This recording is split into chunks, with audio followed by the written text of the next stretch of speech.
मोक्ष मार्गस्य नेतारं वितारं कर्म भूप्रतां ज्ञातारं विश्वतत्त्वानां संबंधे तद्गुणलब्धे। कर्म सिद्धांत की छपछपिया कल चालू की है। आज थोड़े उसके अंदर गहराई में उतरेंगे। कर्म सिद्धांत की जो मूलभूत बातें थी, जिसे कल चर्चा में लिया कि किन किन धर्मों ने, दर्शनों ने कर्म को माना है, और माना है तो किस रूप में माना है। और मैंने ये बहुत स्पष्ट शब्द में ये कहा था कि अगर कोई कर्म सिद्धांत को वास्तव में मान ले, गहराई से स्वीकार कर ले, तो उसके जीवन में बहुत ही पवित्रता आ जाएगी। दिखावा पूरी तरीके से चला जाएगा, धर्म सहज हो जाएगा, वास्तविक हो जाएगा, बिचौलिए हट जाएंगे, सीधी सीधी वस्तु व्यवस्था आपको ख्याल में अपने आप आने लगेगी। बात समझ में आई? आज जितना भी धर्म के ये पीके वीके जैसी पिक्चर बनानी पड़ रही है, PK picture, oh my god picture, ये सब क्यों बनानी पड़ी? अगर इन लोगों ने गहराई से कर्म सिद्धांत को हिंदू परंपरा और सब क्रिश्चियनिटी पर ही इसमें व्यंग किया है। मुझे तो सच बताऊं, बारंबार ये पिक्चर बहुत अच्छी लगी, क्योंकि जो हम कहना चाहते हैं उसको उन्होंने एक बड़े सरल अंदाज में प्रस्तुत कर दिया। और मुझे कोई आपत्ति नहीं है कि वो पिक्चर एक स्वाध्याय का काम भी कर सकती है, अगर जिनको रुचि है तो ये कहने बराबर। अमुक अंश बराबर। जैन धर्म की जो सर लेकिन वैज्ञानिक, उनमें वो जो पीके और वो है उनमें कभी जो एक्टर है, लीड एक्टर, वो मुस्लिमों का कोई नहीं नहीं, भी ये कुरिवाजों का सब वो उल्लंघन भ्रामक नहीं बात, बताते। भ्रामक बातें हैं। ये सब आरएसएस का वन साइडेड प्रचार है। उसमें बताया, मैंने दोनों पिक्चरें देखी, दोनों में शॉर्ट में ही सही, लेकिन बात को लिया तो शॉर्ट में ही सही। ये क्या वन साइडेड प्रचार हो रहा है, और इसका आजकल जो इंडिया में आरएसएस का वर्चस्व बढ़ रहा है ना, हर चीज को हिंदू और एंटी हिंदू करने की कोशिश कर रहे हैं, उसका ये दुष्परिणाम। मैंने देखी दोनों पिक्चर, उसमें चादर चढ़ाने का निषेध किया गया बराबर। और पीके पिक्चर में भी ये वहां पे लेके जाता है तो उसको मारते हैं, तो वो सब जगह बताया गया बराबर। अब उसको कोई स्पेशली इस तरीके से आपको बता दे तो वो गलत इंटरप्रिटेशन बराबर। आज एक बार आप समझ लो बहुत अच्छे से, एक प्रश्न आपने उठाया है। आज के समय में देखो, भले ही अपन मुसलमान और हिंदू दो को अलग अलग देखते हैं, लेकिन जैन धर्म के पॉइंट ऑफ व्यू से दोनों ही समान। आज अपन लोग टारगेट नहीं, मुस्लिम है इसलिए उनकी पूरी एनर्जी उसमें है। लेकिन मैं बहुत वजनदारी के साथ और इतिहास के ज्ञान के साथ कह रहा हूं कि जैन धर्म को जितनी क्षति मुस्लिम ने पहुंचाई है, उतनी क्षति हिंदुओं ने भी पहुंचाई। सैकड़ों मंदिर अपने जो मुसलमानों ने कन्वर्ट नहीं किए, सैकड़ों मंदिर हिंदुओं ने कर दिए। दक्षिण भारत पूरा का पूरा जैनों का था एक समय, वहां पे आज धूड़े जैन नहीं मिलते। ये मुसलमानों ने कन्वर्जन नहीं कराया, वहां पे लिंगायतों ने कन्वर्जन कराया, शंकराचार्य ने कन्वर्जन कराया। ये तो, ये जो काम आज जो एंटी हो रहा है ना, ये मुस्लिम बहुल संख्यक होने के कारण जैनों पर नजर ही नहीं जा रही। इसलिए ये तो अपने बफर का काम कर रहे हैं कि इनकी आड़ में अपन अपना व्यवस्थित काम कर सकते। अगर जब ये टारगेट पे नहीं रहेंगे तो फिर जैन और बौद्ध ही टारगेट पर आएंगे। आप समझो, क्योंकि ये मूल मुद्दा कषायों का है। जब आप अनेकांतवाद को नहीं समझेंगे, अपनी अपनी आइडियोलॉजी को चलाएंगे, तब ये होगा ही।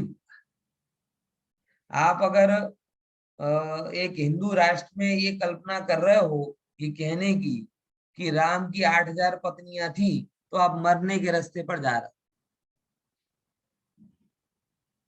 हनुमान जी की इतनी इतनी कामदेव थे, इतनी इतनी स्त्रियां थी, ये कहने अगर आप कह रहे हो तो आप मरने के रास्ते पे जा रहे हो। एक्सट्रीमिस्ट कभी भी अच्छा नहीं। अपने लिए बेहतर यही है कि जो एक कॉन्स्टिट्यूशनल दिया गया है सबको, कि सब अपनी अपनी मान्यता को माने रखें, एक दूसरे से प्रभावित हो नहीं हो बात की बात अलग है, लेकिन प्रेशर में ना। बराबर ख्याल में है? तो ये आज के समय में गुजरात में और पूरे भारत में भगवाकरण चल रहा है। उसके टारगेट अभी जैन नहीं बने, लेकिन बहुत खतरनाक आज भी, क्योंकि जैसे जैसे ब्राह्मणों के हाथ में सत्ता आएगी, आज भी जब कभी संस्कृत का इंटरव्यू देने जाते हैं ना, तो सबसे पहले ही समस्या आती है, वैश्य ब्राह्मण हो, ब्राह्मण नहीं हो, चलो बात। तो मतलब ये एक बहुत सारी समस्या है।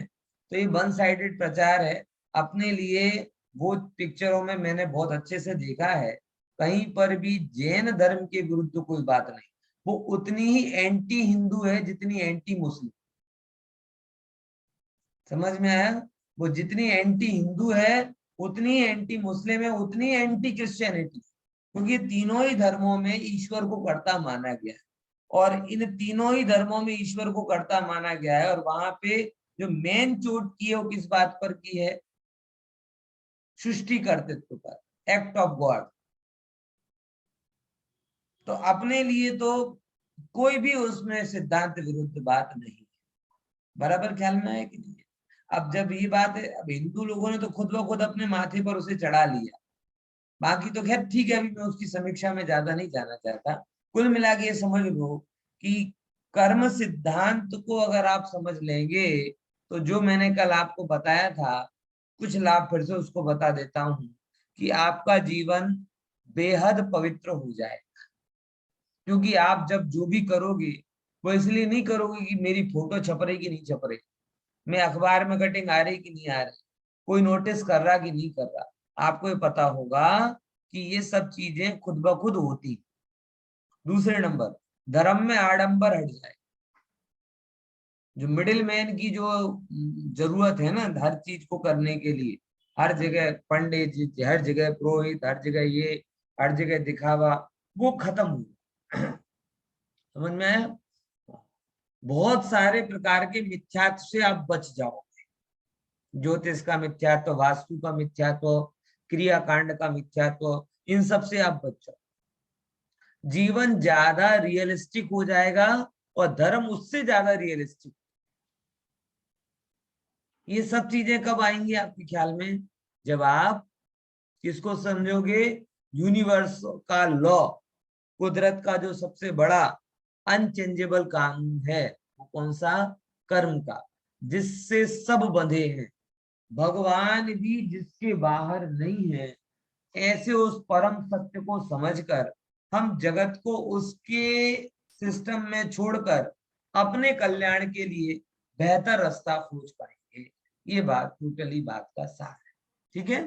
बराबर। तो ये अपन ने समझा। फिर कर्म की सिद्धि के लिए कुछ बातें आई थी सामने, जिस पर थोड़ा अपन ने विचार किया था। कौन कौन सी?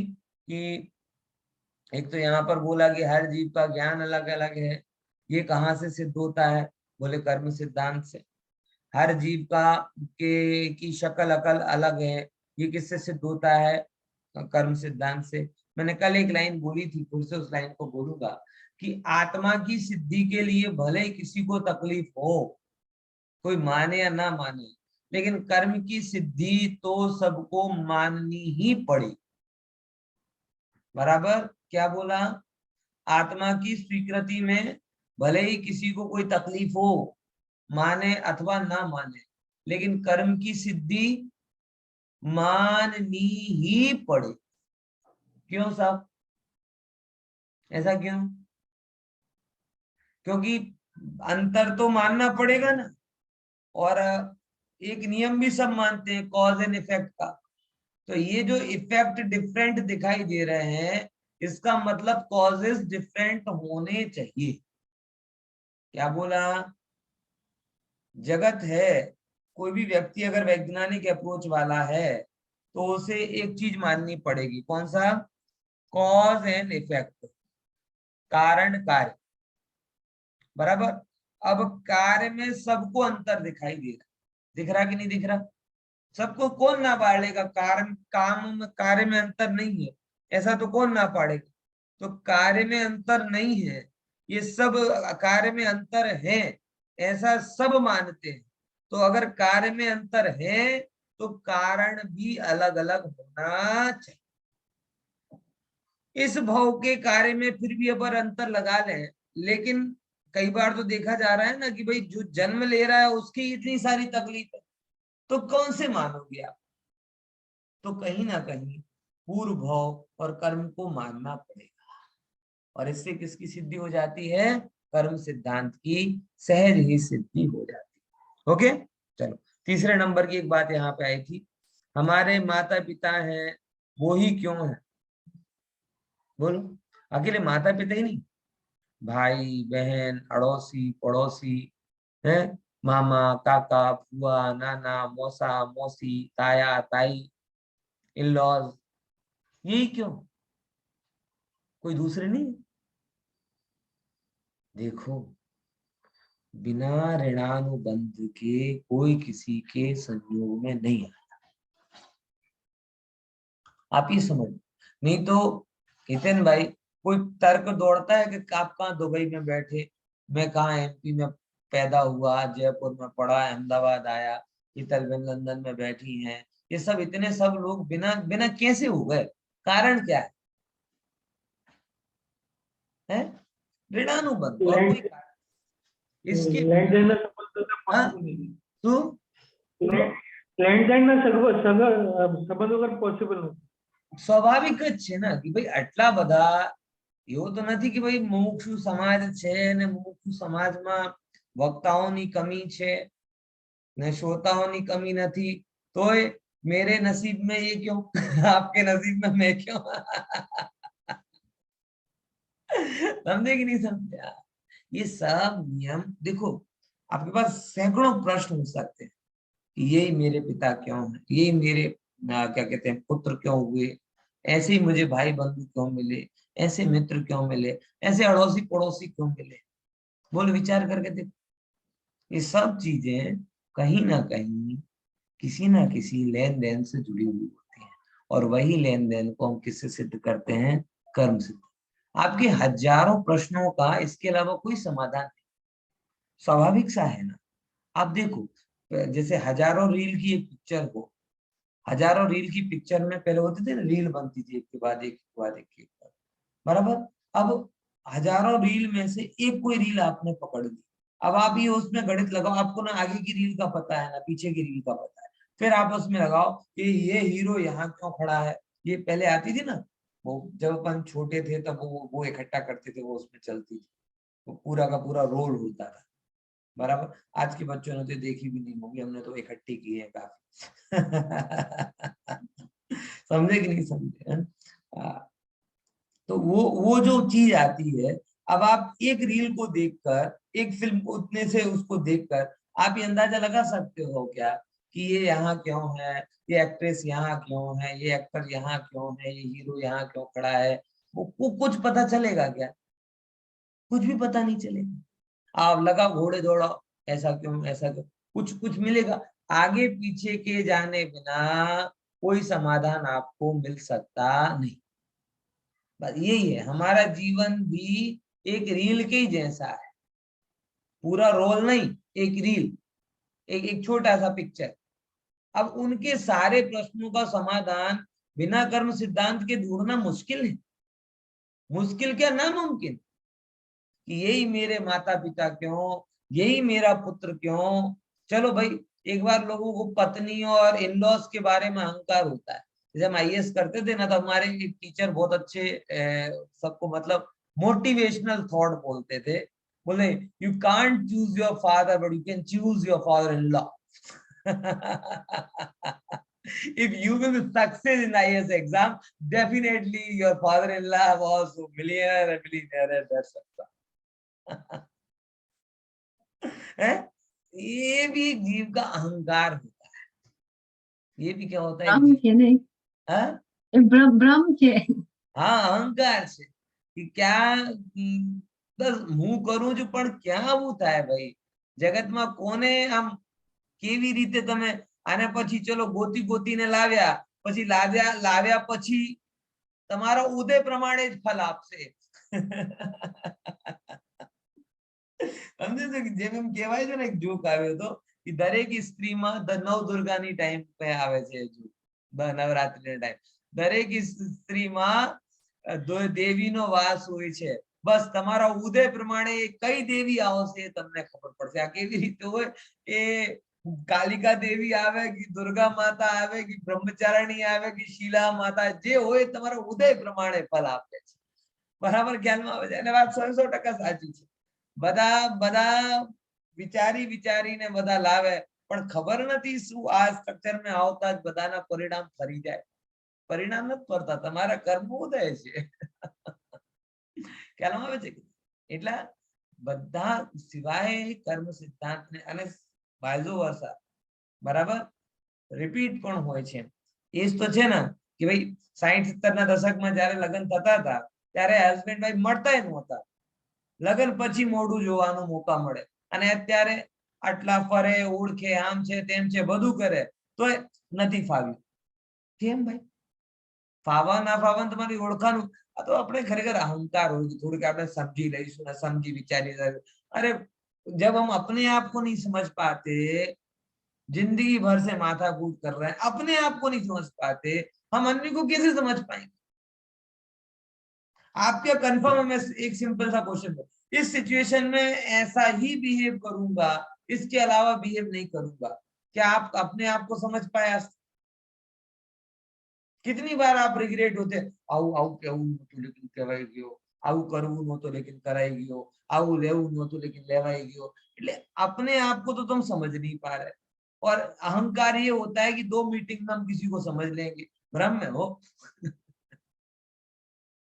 हैं 2 मीटिंग में उतना ही आएगा जिससे आपकी आगे की व्यवस्था बन जाए अगर वो आपके क्या कहते हैं संयोग में नहीं है वो पुरुष या वो स्त्री तो उसका व्यवहार विचित्र हो जाएगा जिससे आप संयोग में आओगे नहीं और अगर वो आपके योग में है तो उसका व्यवहार आपके अनुकूल होगा जिससे आप उसके संयोग में जाओगे आपको लगता है कि 2 दिन में मैंने समझ लिया बोले नहीं 2 दिन में तो आगे की कर्मफल भोगने की तैयारी हुई क्योंकि स्वाभाविक है भोगना होगा तो राग होगा बराबर संयोग आएगा तभी तो राग होगा और अगर उस संबंधी कोई लेना देना नहीं है तो ऑटोमेटिकली ऐसा व्यवहार उसका हो जाएगा आपका हो जाएगा कि तुम तेरे रास्ते ना मैं तेरे रास्ते क्यों क्योंकि इससे ज्यादा योग था ही समझे कि नहीं समझे फैक्ट यही और ये लगभग सबको अनुभव जैसे जैसे बढ़ता है जीवन में वैसे वैसे पता चलता जाता है शुरुआत में सबको लगता है कि पूरी दुनिया की चाबी किसके पास है मेरे हाथ में लेकिन जैसे जैसे पता चलता है और मेरी चाबी मुझे मिल जाए तो बहुत सच बता रहा हूँ ये बहुत मैच्योर सेंटेंस है कि अगर हम अपने बारे में इतना कॉन्फिडेंस हो जाए कि सर्टेन टाइप ऑफ कंडीशन में हम सर्टेन बिहेव ही करेंगे केवल दिखाने के लिए नहीं अंदर से भी ये खरेखर बहुत मैच्योरिटी है कि जो अपने बारे में इतना कंफर्म हो जाए कि नहीं भले ही कितना गलत प्रसंग आवे लेकिन मैं गलत काम नहीं करूंगा ये मुझे मेरे ऊपर विश्वास है भले ही कोई मुझे उकसाए लेकिन मैं नहीं उकसाऊंगा ये मुझे मेरे ऊपर विश्वास है भले ही कोई मुझे लोभ दिखाए लेकिन मैं लोभी नहीं बनूंगा I am confident at my self on my self ये बहुत मैच्योरिटी और ये आपको जीवन के अनुभवों से आती जो समझदार होते हैं ना वो केवल उतना ही कहते हैं जितना वो जानते और जो बेवकूफ होते हैं ना वो सब जगह सब कुछ कहते होता है कि नहीं होता जो समझदार होंगे वो यही कहेंगे कि I am not sure but I will try my best कि इस समय कई बार लोग कैसे कहते પણ જે અગર તમે આ સિચ્યુએશન માં ભરાઈ જાઓ તો શું કરશો આ ઘણી વખત મારી સામે પણ કહે કોઈ તમને ગાડો આપીને જતો રહે તો શું કરશો તો જે મૂર્ખ કે ના ના હું તો કઈ નહીં કરીશ आर के हूं तो भगवान आत्मा करी ठीक है मैं ट्राई मैं सत्य को जानता हूं और मैं ये जानता हूं कि मैं सत्य में रहने का अधिकतम प्रयास करूंगा I am not sure at that time उस समय क्या होगा वो तो उस समय के उदय और संयोग के हिसाब से डिपेंड करता है हाँ लेकिन ये जैसा ही है कि मैं मेरी तरफ से क्या करूंगा पूरा प्रयास करूंगा ये मैच्योर सेंटेंस ये कैसा सेंटेंस है मैच्योरिटी वाला सेंटेंस ये वो नहीं है कि आपने कह दिया और कभी भी ज्ञानियों के मुंह से अनर्गल निराधार बातें नहीं एक उन ज्ञानियों की खूबी होती है कि जो भी वो बोलते हैं वो उतना ही बोलते हैं जितना वो जानते हैं, जो नहीं जानते उसको नहीं बोलते, जिसके बारे में वो कॉन्फिडेंट नहीं है वो नहीं कहते, जिनके बारे में कॉन्फिडेंट है वो कहते हैं। इतना एक ज्ञानियों का एक बल रहता है। बराबर समझ में आया? उसी चीज को हमें पकड़ना है। अगर कोई आपसे कह रहा है नहीं हम ऐसे नहीं करेंगे, हम कर ही नहीं सकते, ये सब व्यर्थ की बातें हैं। जैसे कि वही अपन कहे ना कि इमोशनली जैसे कहे ना ब्लाइंडनेस में हम ऐसा नहीं कहते कि भाई कि जो सातों जन्म तक हम साथ में रहे, नहीं ये ऐसे ही चलता रहे, ये वैसा ही चलता रहे, ऐसा ही हो जाए। और जो इतना कहते हैं उसके बाद में क्या होता है, इमोशनल बदलते हैं और वो चीज भी बदल जाती है। फिर कहते हैं 7 जन्म तक तो रहे कोई दिक्कत नहीं, लेकिन ये 7वां जन्म हो मतलब वो तो पहले से 7वां हो गया, अब से 7वां ना हो समझ में आया कि नहीं है? विचार करके देखो। तो ये जो कथन होता है, हम क्या कर रहे हैं, एक रील को देखकर पूरे के बारे में एनालाइज कर, ये बिल्कुल भी उचित नहीं है, लॉजिकल नहीं। आप एक रील को देखकर उतना ही एनालाइज कर पाते हैं जितना दिख रहा है। आगे पीछे का एनालाइज करने के लिए आपको कर्म सिद्धांत बड़ी गहराई से समझना पड़ेगा, और उसके बिना आपको अपने प्रश्नों का समाधान नहीं मिलेगा। देखो इन सब का समाधान तो नहीं मिलेगा, लेकिन अभी भी आपको कर्म सिद्धांत समझने से एक भरोसा जरूर मिलेगा। कौन सा? कि इस कारण से ये सब मेरे साथ में है। क्यों है? अब भूत में ऐसा क्यों हुआ, ये तो भूत में जाके सुधारना पड़े, वो कैपेसिटी अपने पास में है नहीं। हाँ, लेकिन भरोसा इतना जरूर है कि भूत का फल वर्तमान में भोग रहे हैं तो वर्तमान का फल भविष्य में भोगेंगे। समझ में आया कि नहीं आया है? हाँ, हाँ। इतनी सी बात को अगर हम समझ लेंगे तो हम ज्यादा रियल, ज्यादा यथार्थ जीवन जी पाएंगे। ओके? तो हमारे माता पिता ऐसे क्यों हैं, हमारा परिवार ऐसा क्यों है, हमारा शरीर ऐसा क्यों है, ऐसे तमाम प्रश्नों का समाधान हमें इन कर्म सिद्धांतों की गुत्थियों से मिल जाता है। अब देखो एक और बात यहाँ पर गई, हम स्त्री पुरुष ही क्यों है, जो त्रियंच है वो त्रियंची क्यों है? बोलो, ये भी एक विचार है कि हम पुरुष हैं तो क्यों पुरुष हैं, स्त्री हैं तो क्यों स्त्री हैं। अच्छा गजब नहीं होता? हमें स्त्री होने का खेद कई बार हो जाता है, बराबर, लेकिन किस कारण से स्त्री हुई है तो कभी हमने विचार ही नहीं। मैंने बहुत माताओं बहनों को देखा है रोते हुए बातें करते हुए, क्या करें अब स्त्री पर्याय, पराधीन पर्याय है, ऐसी पर्याय वैसी पर्याय। अच्छा, बराबर। और दूसरी तरफ ऐसा भी देखा है कि अब स्त्री है तो फिर 100 श्रृंगार तो हो गई होगा, मतलब डबल स्टैंडर्ड। कि मतलब जिन भावों से स्त्री बने वो भूल जाते कि उन्हीं भावों को वो फिर से कर रहे हैं, बराबर। अब ऐसे कहते हैं, जैसे एक बहन से मेरी बातचीत हुई, वो ऐसे कह रहे अब स्त्री हैं तो ये तो सब करेंगे ही ना, लाली लिपस्टिक ये ना वो तमाम, बराबर। और दूसरी तरफ स्त्री होने का रोगे भी, तो भाई क्या हुआ है? बराबर। ये डबल स्टैंडर्ड माताओं में बहनों में बहुत हो रहा है आजकल। सीट पे जगह लेनी हो तो तुरंत स्त्रियों की जगह है, बस में जगह लेनी है ये लेडीज सीट है, लेडीज के लिए जगह नहीं रखते। और जरा सा भी कुछ हो जाए, नारियों का नारी समानता, नारी सब समानता है तो जैसे पुरुष खड़े रहते वैसे खड़ी रहो। ये डबल स्टैंडर्ड क्यों रखते? मतलब, लेकिन मैं ये कोई जाहिर में नहीं कहने वाला, और मैं नारी हृदय को क्या कहते हैं, छेड़ना भी नहीं चाहता तो ना, लेकिन ये कॉम्प्लेक्स से भरा हुआ होता है एक्चुअली हर जगह। इसलिए आपको ही विचारना चाहिए कि स्त्री होने अगर आपको बुरा लगता है, उसमें कोई बुरी बात नहीं है। शास्त्रों में भी कहा है कि हाँ भाई उसकी कुछ लिमिटेशंस हैं, सील की समस्या है, पराधीनता की समस्या है, डर है, ये कुदरती उनमें है। तो अब क्या करना है, जिन परिणामों से स्त्री पर्याय बनी थी वो परिणाम मत करो, कपट मत करो, शरीर के ज्यादा आहार श्रृंगार इन चीजों में मत पड़ो, क्योंकि इन्हीं परिणामों से स्त्री पर्याय बनो। अब जो पुरुष होकर के भी इन्हीं में पड़े हुए हैं तो वो अगली पर्याय की तैयारी कर रहे हैं, उसमें क्या नहीं बात है? समझ में आया कि नहीं आया? पुरुष होकर के भी जिनके श्रृंगार में, ना इसमें ना उसमें, श्रृंगार ही बोलेंगे और क्या है कि इस चीज का भी ये क्रीम आ गई, ना बालों का शैम्पू अलग, ना दांत का अलग, ना दाढ़ी का अलग, ना इसका अलग, ना उसका, कितनी कितनी चीजें आ रही और उसमें लगे हुए, तो तुम समझ लो कहाँ जा रहे हो, किसकी तैयारी कर रहे हो, स्त्री पर्याय की तैयारी कर। तो ये समझना, ये कर्म सिद्धांत आपको अंदर से मजबूत करता है। देखो कर्म के नियम के बाहर कुछ नहीं है, जैसा करोगे वैसा भरोगे। अगर स्त्री पर्याय के योग्य परिणाम करोगे तो अगली पर्याय में स्त्री बनोगे, उसमें आश्चर्य की बात क्या है।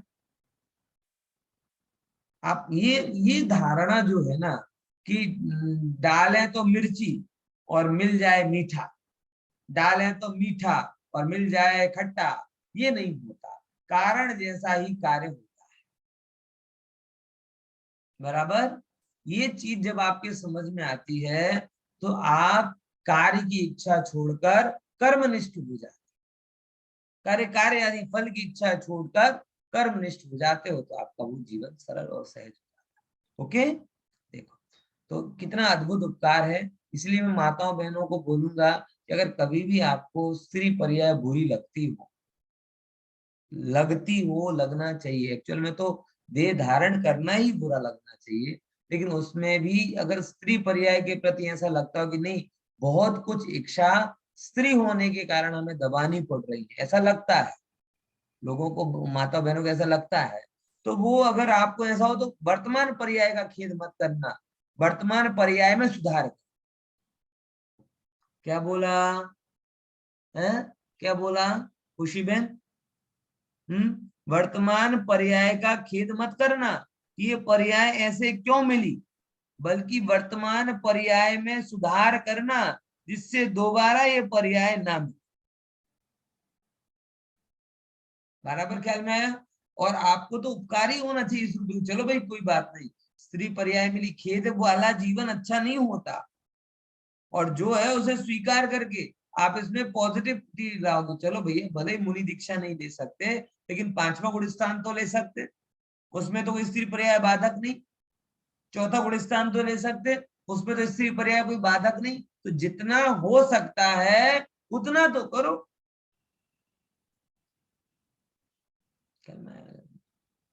कोई पूछे कि भैया तुम 10वीं पास क्यों नहीं हुए, बोले क्या करें, हमारे गांव में मेडिकल कॉलेज ही नहीं था। अरे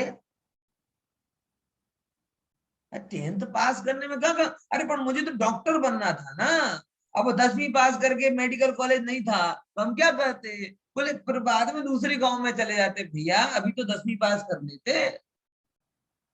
नहीं नहीं नहीं नहीं, करेंगे तो पूरा, नहीं तो शुरू नहीं करेंगे, बस अब तेरा कभी शुरू नहीं होगा, और शुरू नहीं होगा तो कभी पूरा नहीं।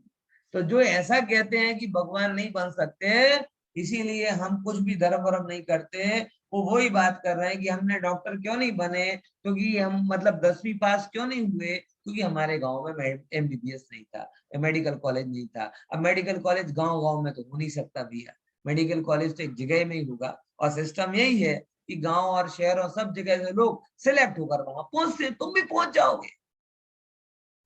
लेकिन उसकी सिलेक्शन की मिनिमम क्वालिफिकेशन क्या है, एटलीस्ट तुम्हें 10th एंड 12th अच्छे नंबर से उत्तीर्ण करना है, बस सिंपल। इसीलिए आपको आगामी पर्याय ये नहीं चाहिए हो तो इस पर्याय में अच्छे का, ठीक है, ख्याल में आया? तो मैं ये नहीं कह रहा कि स्त्रैण पने को के खेद में रहो, लेकिन मैं ये भी नहीं कह रहा कि स्त्रैण प्रकृति के कारण अपनी सनातन प्रकृति को भूल जाओ। सेम बात पुरुषों पर भी लागू होती है। मैं ये नहीं कहता कि पुरुष पर्याय का गर्व करो, लेकिन इस पुरुष पर्याय के लाक्षणिकताओं के कारण आप सनातन चैतन्य पुरुष हो, ये मत भूल जाओ। पुरुष पर्याय की लाक्षणिकताएं होती जैसे कि स्त्री पर्यायों की कुछ है, ऐसे पुरुषों में अहंकार बहुत होता है, बराबर, क्रोध की बहुलता होती है, भोग की बहुलता होती है। तो जैसे स्त्रियों में कपट की बहुलता आ गई, ऐसे पुरुषों में इनकी बहुलता है।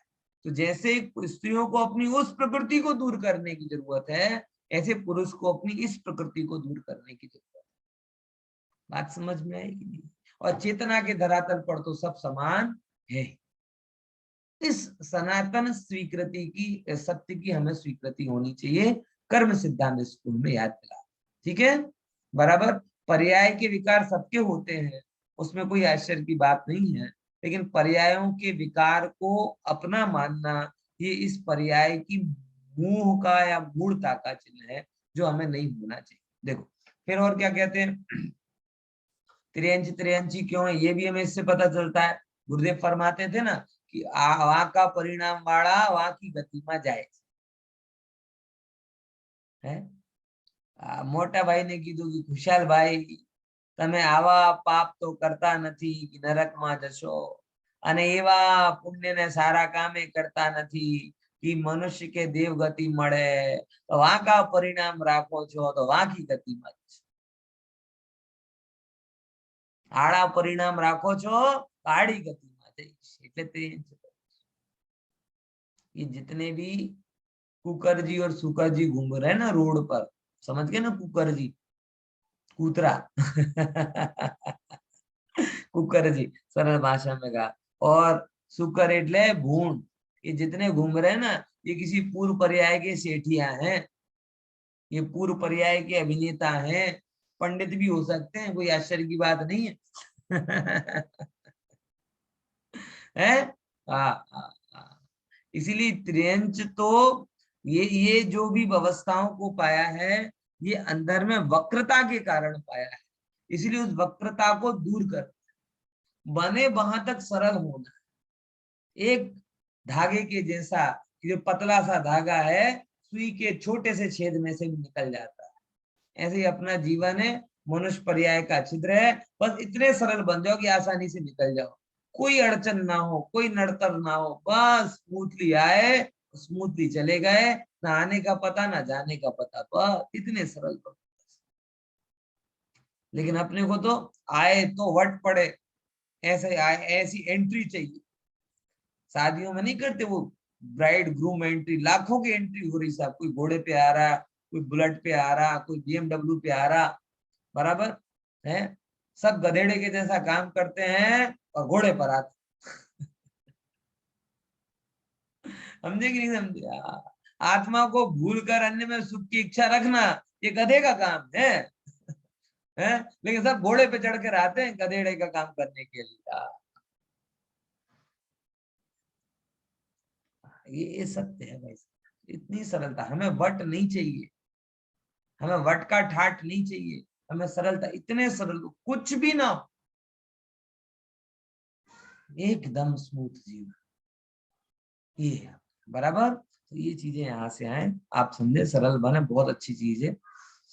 देखो फिर सबके धनादि बाह्य संयोग चाहने पर भी भिन्न भिन्न क्यों है, बोलो।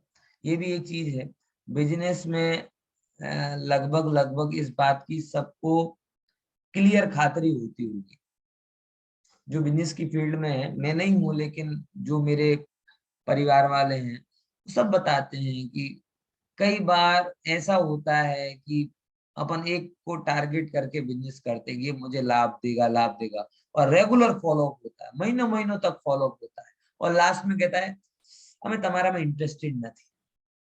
तो जिसके पीछे महीने महीने बिगाड़ते हैं वो एक काम नहीं होता, और जिसका ध्यान भी ना दो वो व्यक्ति आता है और 5-10 लाख का प्रॉफिट देके चला जाता है। ये बिजनेस वाले लोगों को बहुत फील होता है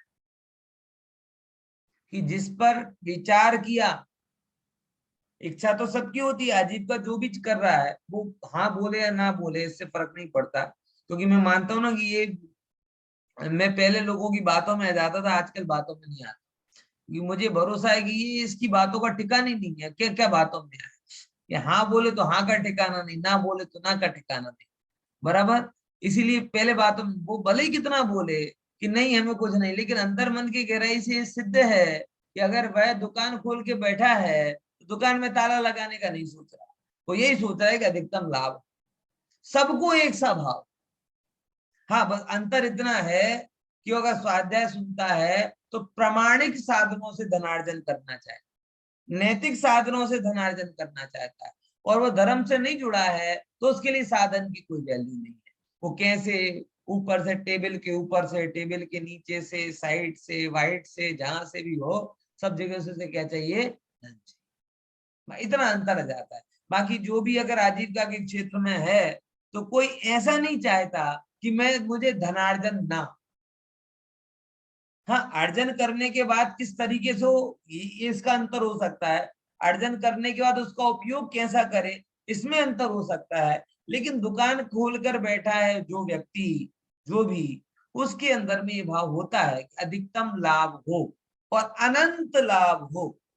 अनंत लाभ की अनंत जीवों को इच्छा होती है, मगर सबको लाभ कितना कितना होता है, विचार करके देख। सबकी इच्छा हो रही है, लेकिन सबको लाभ अपने अपने पुण्य के अनुसार प्राप्त हो रहा है। इच्छा और आवड़त से लाभ होता, इच्छा और आवड़त से लाभ होता तो इच्छा सबको है तो भी लाभ नहीं, और आवड़त भी। आप क्या समझते हो कि मुकेश अंबानी के दोनों जो बेटे हैं, अनंत और क्या क्या नाम, उनके नीचे जो काम करते हैं वो कम आवड़त वाले होंगे? करोड़ों का लाभ उसके बेटे नहीं दे रहे, वो उन लोगों को जिनको उसने नौकर के रूप में रखा है, एम्प्लॉय के रूप में, वो लाभ दे रहे हैं और भोग बेटे रहे। मतलब आवड़त से काम नहीं हो रहा। वहां पर भी कहीं ना कहीं क्या रहता है, सबके अपने अपने पुण्य का उदय रहता है। बराबर। अब वो है ना कि मुकेश अंबानी का एक छोटा बेटा है, कौन सा बेटा बड़ा, अनंत अंबानी, भीम का ऐसा था पहले, देखने से विचित्र लगता था। अभी भी पता नहीं, वो सर्जरी वर्जरी करा के थोड़ा वजन कम हो गया है। अनंत नाम है, क्या नाम, अनंत ही नाम, अनंत ही था वो सर बेटा। आकाश अंबानी। आकाश जाड़ियू कौन હતો? आकाश આકાશ જ છે, બરાબર, એ મોટો અનંત હશે। હા, આકાશની જેમ પોળો પોળો હતો। ખ્યાલ આવે છે?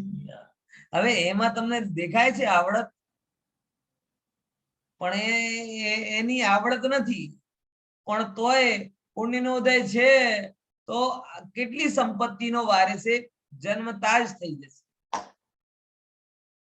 બોલો, વિચાર કરો। હે, એટલા માટે આ તો બધી जो पुण्य पाप ની रमत છે भाई। सैकड़ों भवों में सैकड़ों अवस्थाओं को हम पा चुके हैं, उनमें कौन सी नवाई की बात है? ठीक है ना। अब देखो, सबके धनादि बाय संयुक्त चाहने पर भी भिन्न भिन्न क्यों? चाहते सब है लेकिन सबके भिन्न भिन्न। बराबर। पची जो बाहरी अभी बहुत इंपॉर्टेंट है, बाहरी संयोग समान होने पर भी सुख दुख का अनुभवन अलग अलग क्यों? कोई कहेगी साहब एक सी मूवी 50 लोगों ने देखी, देखी कि नहीं देखी? 50 लोगों ने एक सी मूवी देखी, क्या 50 के 50 के भाव एक से हुए हैं? विचार करके देखो। ये सेम सिचुएशन, आप तो ये कहोगे ना कि अलग अलग मूवी देखने पर अलग भाव होते हैं, ये तो तय है। लेकिन एक ही मूवी 50 लोग देखते हैं, किसी को कहते हैं हथौड़ा है, कोई के मोस्ट वॉचिंग छे, कोई आम कहेशे, कोई तेम कहेशे।